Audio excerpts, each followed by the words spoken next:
Hello, ladies and gentlemen. I'm Matt from Matt's Bookshelf, and today I am doing a very special topic discussion video, that being difficult books and my advice and my philosophy on tackling them. So, for those of you who are not aware, I am currently reading Ulysses by James Joyce. At this point, I'm about 2/3 of the way through it, and I can safely say it is the most difficult book I have read in my life, and probably will be one of the most difficult books I will ever read in my life. But that's not necessarily a bad thing. Throughout this Road to Ulysses series that I've been doing on my channel, I've read some of the best books I've ever read in my life, that being Portrait of the Artist as a Young Man, Ulysses, and other works by Joyce that I also greatly appreciate, like Giacomo Joyce and Exiles. But what kickstarted my desire to read Joyce in the first place was to read Ulysses. And now, having read most of that book, and in addition all of Joyce's prose work preceding it, I can honestly say that going through Joyce's catalog of works before tackling Ulysses was probably the best decision I could have made with handling Ulysses. Had I just dived into the book, going in completely blind as to who James Joyce is and as to his writing style, there is no way I would have enjoyed Ulysses as much as I have so far. And that being said, Ulysses is probably one of the most complex books I've ever written, and despite all the research that I've done, I still sometimes leave reading sessions of this book utterly confused as to what I just read. But what makes Ulysses a difficult book? And this idea is sort of going to cover what defines a difficult book, because it's a very vague statement, I would say. So Ulysses is a difficult book, both in its themes and in its writing style. It is written in a train of consciousness writing style, which means that the characters who we are following are constantly thinking and observing different things, and it can be difficult to both have an understanding of what they are thinking versus what they are seeing and what's actually happening, and in addition to separating reality from imagination. What the characters of Stephen Dedalus and Leopold Bloom are often thinking are not particularly easy to understand, because first of all, Stephen Dedalus is a poet, and he'll often think of works of fiction and prose and poetry that I'm not aware of, and Leopold Bloom will also think of things I'm not particularly knowledgeable in, and that can lead to rough reading sessions where I'm just kind of reading it and I don't really know what's going on.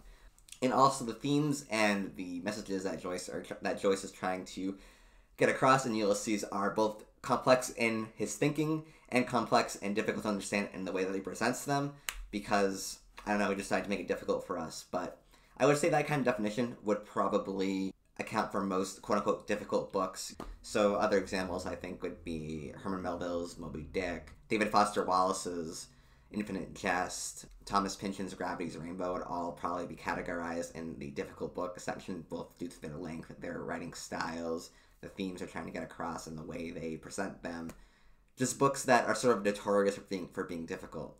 And now, Ulysses being the most complicated book I've ever read, it has sort of changed my philosophy on reading difficult books. So I do see a lot of YouTube videos, booktube videos that, cover classics or more difficult books, saying how I read Gravity's Rainbow, how I read this blank book. And I kind of want to weigh in on my sort of take on it. And it doesn't necessarily have to do with reading the book itself, but the key, in my opinion, to understanding great works of fiction is to do your research.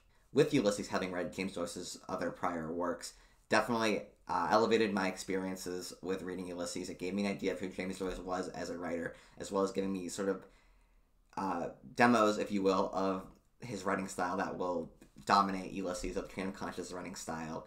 And in addition to that, doing the background research of Ireland and of Irish history at this time, and sort of Joyce's own biography in itself, all definitely helped me understand Ulysses as best as I can on a first reading. And even with that first reading, there is still probably a ton that's going way over my head. But it led me to thinking of reading difficult books and the sort of mentality of just jumping into an author's most difficult book just for the sake of crossing it off a arbitrary and fictional reading list of things I must read. So, for example, I've never read Thomas Pynchon work before, but what I really want to start with Gravity's Rainbow, and now having done the Road to Ulysses series, I can safely say that I would not want to go first into Gravity's Rainbow, because what am I really gaining from it other than crossing it off of a fictional list of things I need to read? I sort of think that as readers would take for granted the fact that we can just pick up a book and read it and understand it to a certain regard, and that's kind of how most books are marketed. You typically, as an author, do not want to write a book that requires research from the reader in order for them to not be discouraged with what they're reading. And I'm not saying that difficult books are above other books because The Great Gatsby is one of my favorite books of all time. And it's a book that you can, perfectly understand on your first reading, I would say. You don't really need to do your research into F. Scott Fitzgerald or his other works prior to Great Gatsby in order to understand The Great Gatsby. It would help, but it's not 100% necessary, unlike a book like Ulysses, where it should be necessary. And the fact that you can physically just pick up a book and read it, I think sort of makes us assume that that's the way it should be done, and I kind of disagree with that. Just because most books can be picked up and read and understood almost completely on your first read without doing any prior research doesn't mean that it applies to every single other book.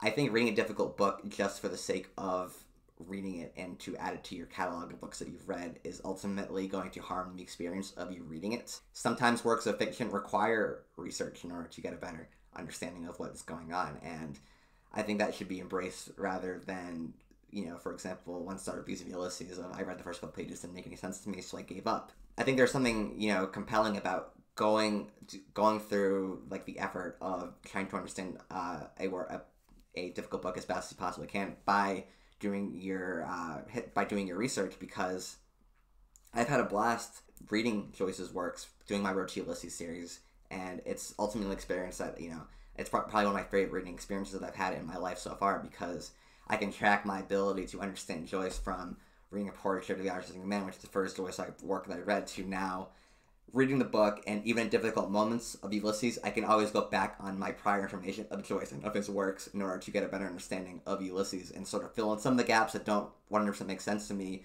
in the way it's displayed in the text. As regards to other difficult books, I recently read Crime and Punishment, which you'll see on my left.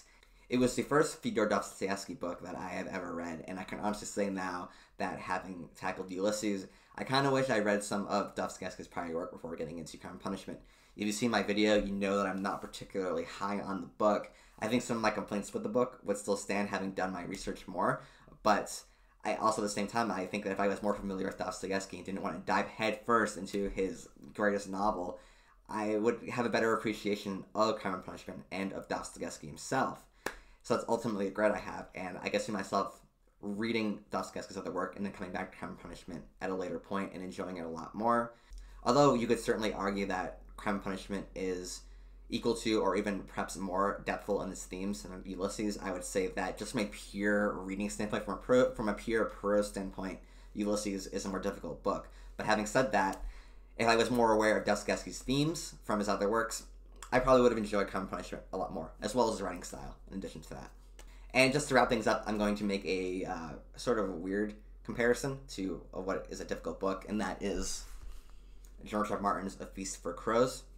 So, A Feast for Crows is, although it has great reviews relative to other books on Goodreads and on whatever book review websites you like to go on, it is, as far as I'm aware, the worst reviewed of the Song of Ice and Fire series, and I understand as to why that is, but also I think that people would enjoy it more if they'd done their research into who George R. R. Martin is. So the Song of Ice and Fire series is probably the most influential series of books for me as a reader and as a writer. It's really what got me into reading, really what got me into writing, and George R. R. Martin was like the first author that I really ever tried to get to know better on from his works and from who he is as a person. And A Feast for Crows is a very interesting book because it comes off of A Storm of Swords, which is widely considered to be the best of the books because it has the most, epic plot points, some of the most notorious scenes in the Song of Ice and Fire Game of Thrones story. And then A Feast for Crows happens, and all of the beloved characters are not there for the most part, and it follows relatively, some are new, some are barely introduced characters as they sort of wander around and explore Westeros post a huge civil war. And when I first read the book, I enjoyed it, didn't love it, but I knew a lot of people who started reading Feast for Crows and didn't finish it because it was just not really what they expected. And for me, it was not really what I expected either, because you expect more action, more amazing set pieces, like in A Storm of Swords, but you don't really get that.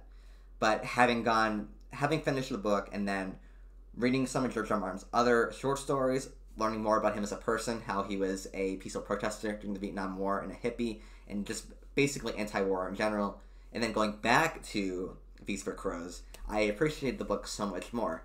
If you're not familiar with George R. R. Martin's other short stories, he's primarily a sci-fi writer who writes, anti-war stories, and that is what A Feast for Crows is. It is an anti-war novel. It is, George R. R. Martin had the balls really to show you the consequences of a fantasy war and how basically it ruined Westeros, how it ruined the lower class populations, because now no one really has any food. Most people are dead, and now there are like marauders and robbers and raiders all over the Riverlands in different areas that have been war torn, and everyone's much more miserable because of it. It is an anti-war novel, and I admire George R. Martin for having the bravery to make this book. But had I just read Peace for Crows once and not really bothered with going more in depth as to why it is what it is, I never would have really appreciated it for what it is now. And although I don't think Peace for Crows is a difficult book among the levels of your Ulysses, your Infinite Jest, or Moby Dicks, or what have you, War and Peace, what have you, but I think that thematically and for its genre, it is an incredibly complex and daring book that needs to be better appreciated for what it is, because at its heart, it has, probably more George R. Martin's passion, more of his thoughts and feelings on the human condition and on, how governments rule us than any sort of other work that he's done in the Song of Ice and Fire series. So that's my video for today. I hope you enjoyed it. Let me know what you think of my thoughts on reading difficult books, how you approach difficult books, and maybe if this video helped change your mind at all as to approaching difficult books, because at this point I don't see any value in just reading and just jumping to an author's most difficult book because that's just what you do because I want to cross it off my big boy I'm a good reader list, and I kind of see that as being sort of pointless now, because if I'm going to read a difficult book, I want to get as much out of it as possible. I just don't want to sit there and read it. So I have other videos as well. If you watch this video and you want to see my Ulysses videos, I recommend checking them out as well. And check out my friends Colorless Wonderland and Dronzo and our film podcast, Film Frauds. All really great stuff. And yeah, thank you for watching this video, and I'll see you next time. Goodbye.